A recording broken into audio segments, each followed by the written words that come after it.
Hello everyone. It's me again. Casey, and today I'm just sharing my meditation. So I'm sharing my meditation, and I am connecting my meditation to what I'm talking about because as a holistic nurse, everything connects. So today I was reading in the book of Jeremiah, and Jeremiah was a very brave prophet because Jeremiah talked about things that nobody liked to hear what he had to say. Um, it was not popular and it was not always received very well. So, this is a little bit of a long one today. So, I understand if you have to come in and out, but I will try to post these later to my YouTube channel, The Spark is Love. Okay? So, thank you for joining. Thank you for joining Instagram. Okay. So, Jeremiah chapter 18, verse 6 to 10. So here it is talking about as humans, we are like clay in a potter's hands. So he responds to us the way we respond to him. So in verse 7, God is saying, if I speak of pulling you down and you change your mind and your actions, then I will change my mind concerning you. And then in verse 9, he says, if I speak of building you up, but you don't obey my voice, I will change my mind against you, against the good I wanted to do for you. And then in verse 11, he says, calamity is coming, please turn back. So hearing this, it seems like he's giving them a heads up, right? So in this story, in verse 12, here's how the humans responded. They said, it is hopeless. We will walk after our own thoughts, and each of us will act according to the stubbornness of his wicked heart. So now God is looking at them like, for real? Like, for real, y'all? Like,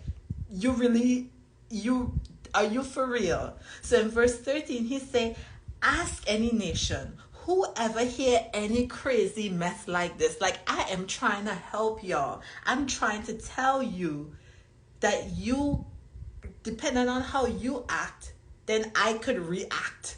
So, like in Trinidad, we say he giving you a blind. But he's seriously giving them a pass. He's like, you get to choose how I interact with you. And now he's like, you people just straight up forget about me.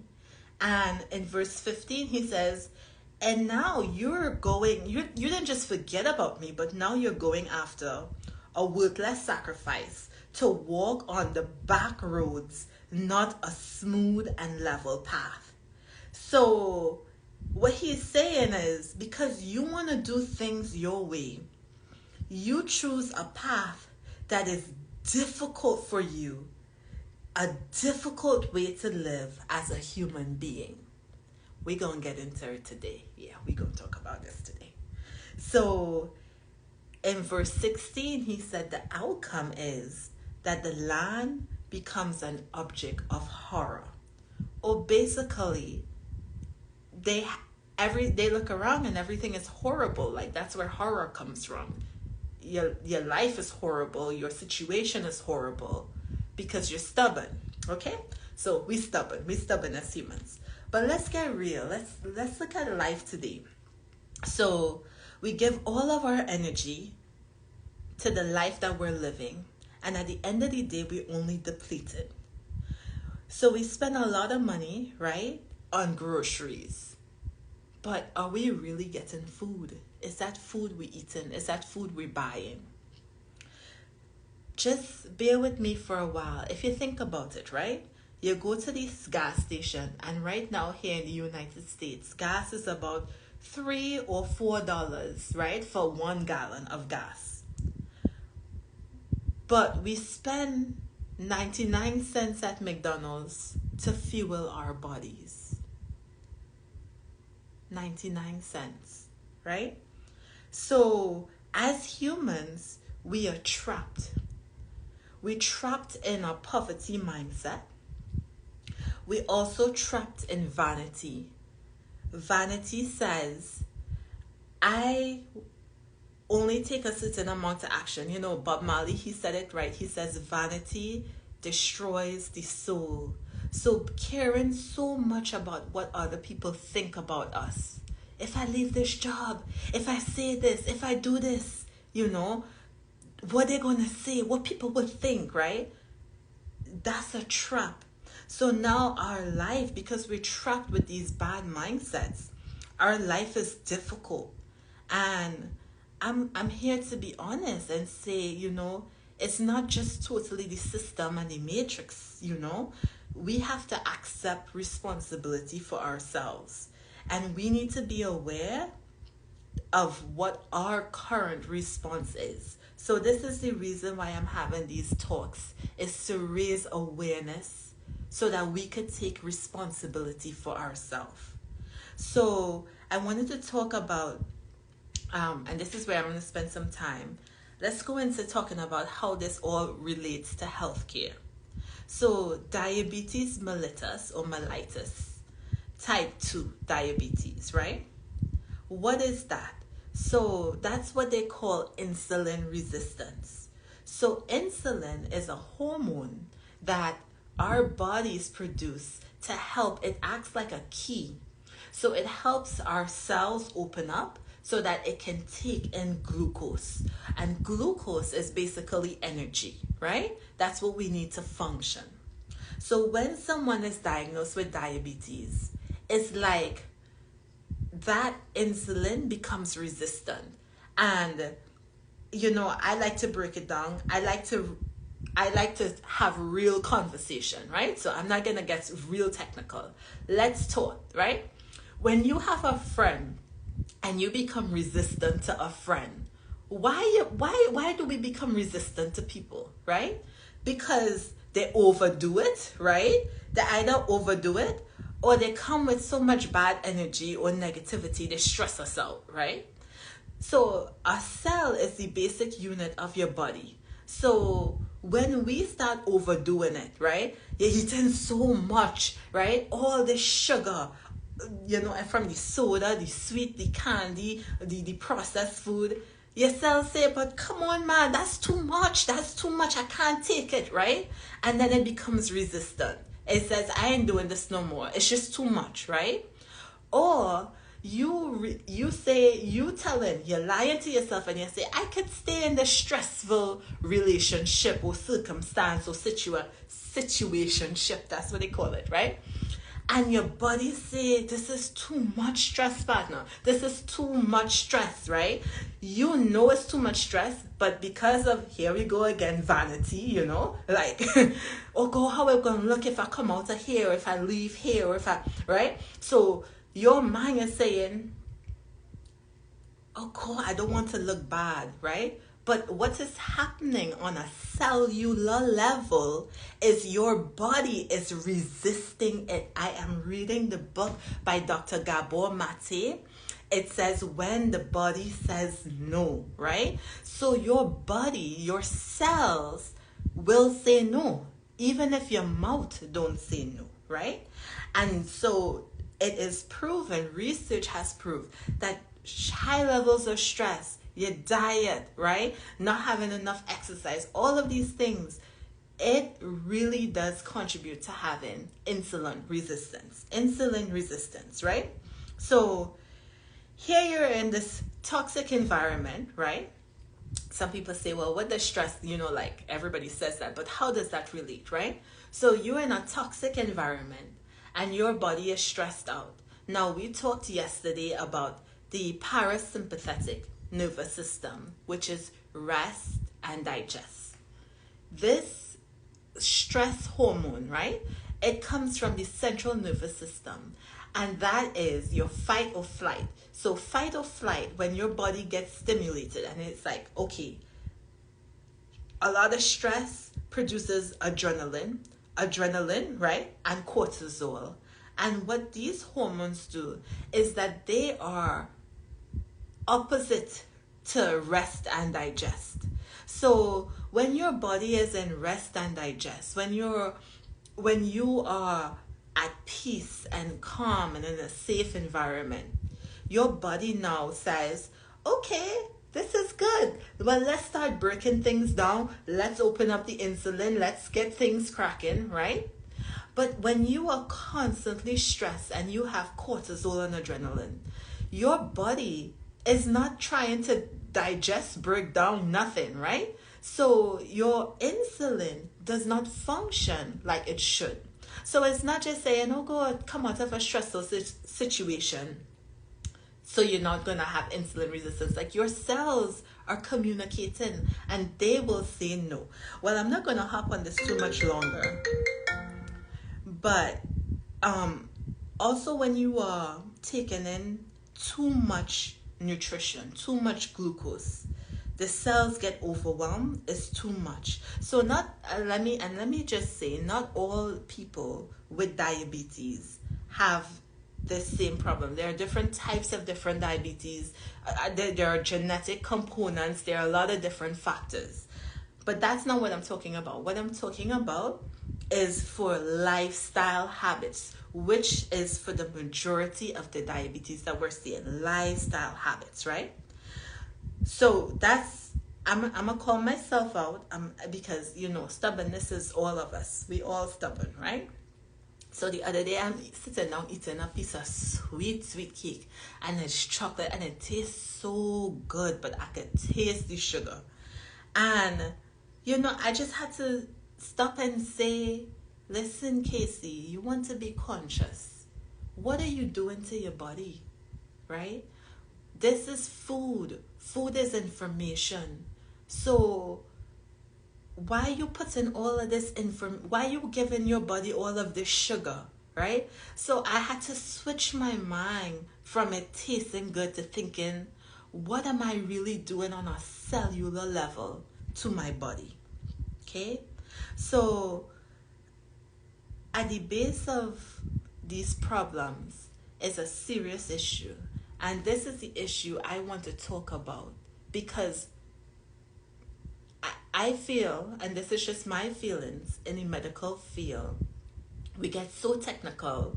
I feel like sometimes we miss the real issue at hand. And at the end of the day, a lot of these things boils right back down to how we feel about ourselves, a low self-esteem. And I did touch on it a couple days ago, but when you really think about it, right, at the base of all these health problems, right, and when we accept responsibility, it's how we feel about ourselves. So if we know that this thing I'm doing is harmful to my body, and we keep doing it anyway, isn't that suicidal? We gotta stop this madness. We gotta stop being so stubborn. So I could come on here, and honestly, I've done so much research. My first patient ever was a diabetic. And I've done so much research into diabetes. And I could come on here and I could talk about how Big Pharma, they're making a killing on diabetes medication. How they hold off the patent for insulin for 10 years so that they made literally probably billions, trillions of dollars, right?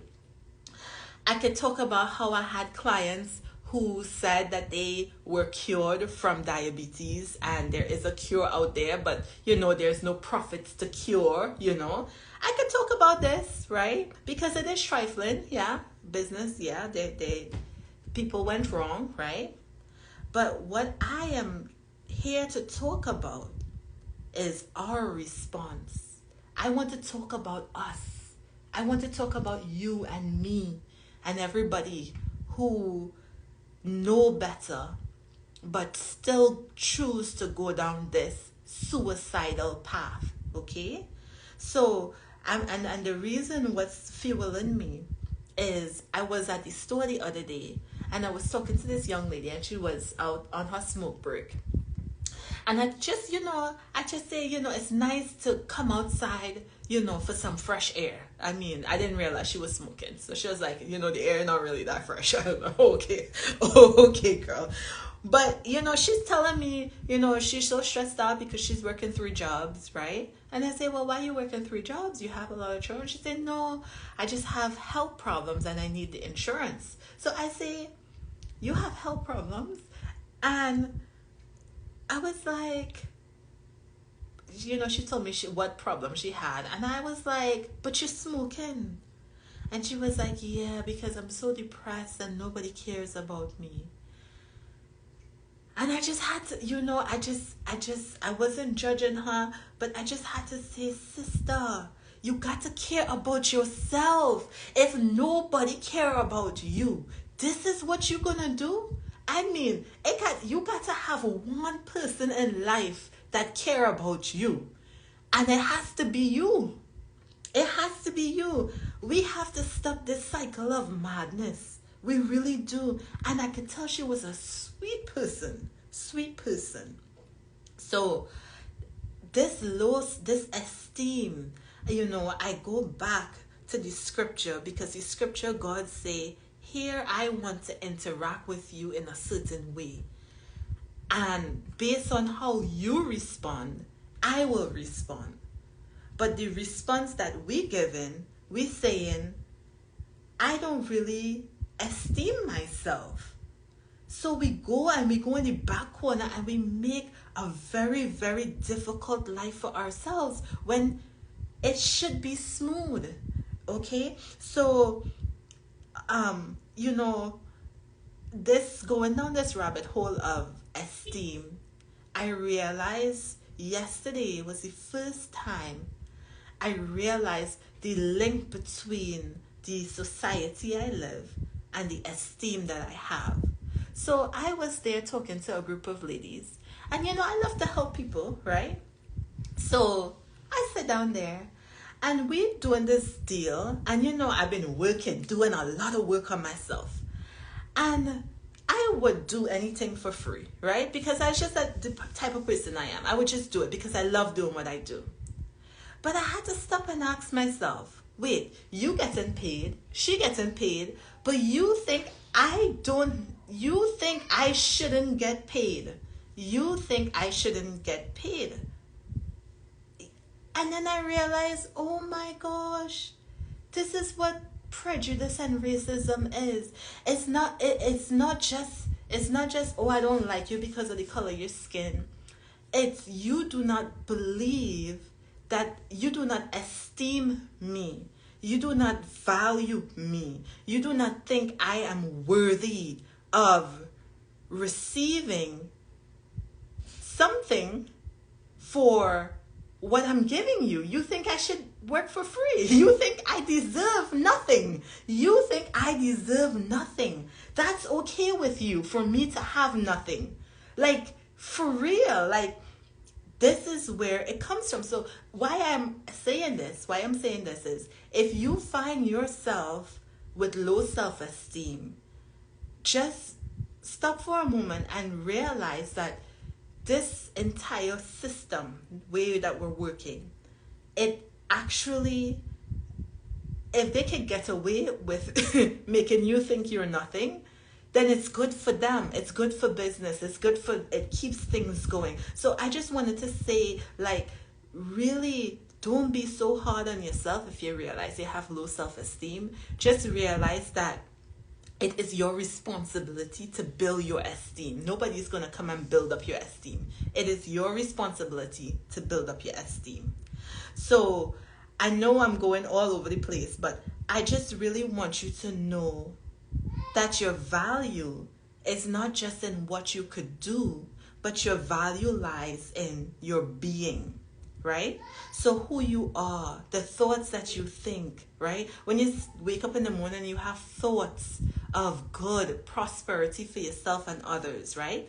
That's your esteem. That's your intrinsic who you are as a person, right? For me, I had to tell myself, it doesn't matter what I can or cannot do. When I wake up in the morning, I am energized. I think about how could I make this world a better place? How could I be a better wife? How could I be a better mother? How could I be a better friend? Right? Like all those thoughts come from the being that I am. I love people. That's my being, right? So sometimes what I could do may not always match who I am, but I am always who I am, and that is my esteem.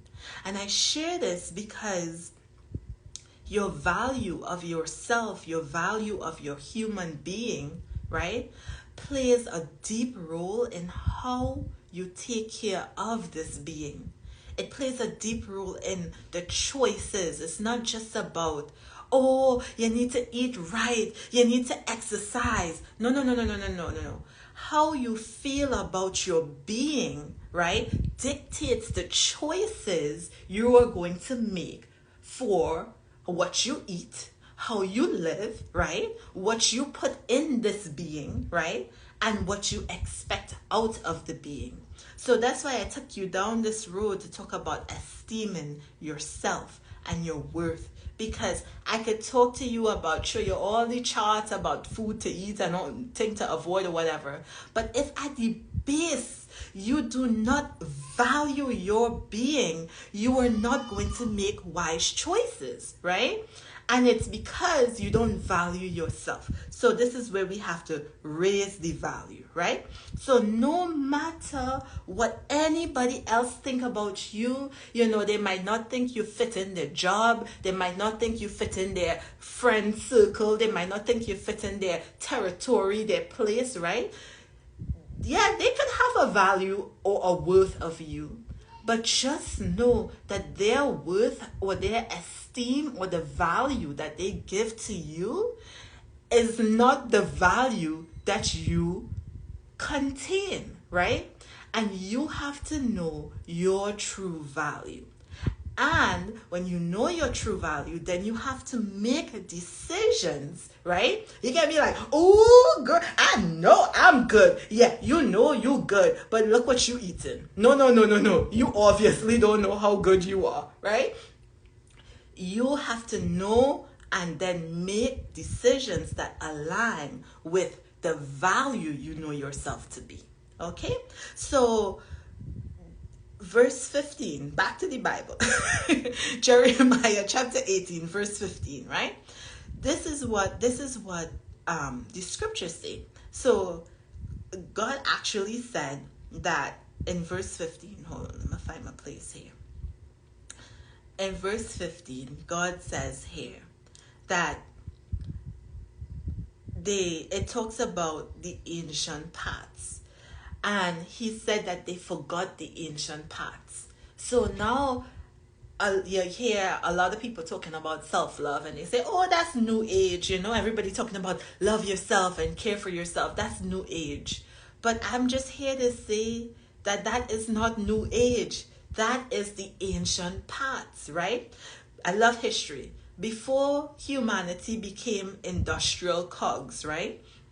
Before we were just, you know, fitting into like a job description, people were who whatever their purpose was supposed to be. So if somebody had an affinity to, you know, healing and herbs and stuff, they would be a healer, you know, medicine man, right? That's the ancient paths. But it even goes back, you know, if you want to go back to Jesus' time, you know, even Jesus said, you love others the way you love yourself. So loving yourself, self-love, is not a new age thing. It's not something new. It's something that we have to go back to really finding our purpose and living the way that God intended us to live. So today, many people, they're living and they feel like their life don't have any kind of purpose because they just feel stuck and unmotivated, and they just feel useless because they don't even know what their gift is. And sometimes it's a scary thing to just go out and figure out, what am I good at? And how can I serve our human family?